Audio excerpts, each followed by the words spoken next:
প্রশ্ন রবীন্দ্রনাথ ঠাকুর। ভগবান তুমি যুগে যুগে দূত পাঠাইছ বারে বারে দয়াহীন সংসারে। তারা বলে গেল ক্ষমা করো সবে, বলে গেল ভালোবাসো অন্তর হতে বিদ্বেষ বিষ নাশো। বরণীয় তারা স্মরণীয় তারা, তবুও বাহির দ্বারে আজি দূর দিনে ফিরানো তাদের ব্যর্থ নমস্কারে। আমি যে দেখেছি গোপন হিংসা কপট রাত্রি ছায়ে হেনেছ নিঃসহায়ে। আমি যে দেখেছি প্রতিকারহীন শক্তের অপরাধে বিচারের বাণী নীরবে নিভৃতে কাঁদে।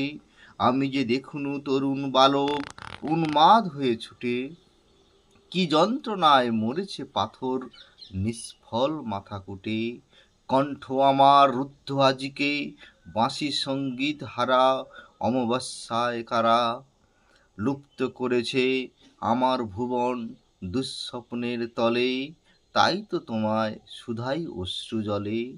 যাহারা তোমার বিষাইছে বায়ু নিভাইছে তব আলো, তুমি কি তাদের ক্ষমা করিয়াছ? তুমি কি বেসেছ ভালো?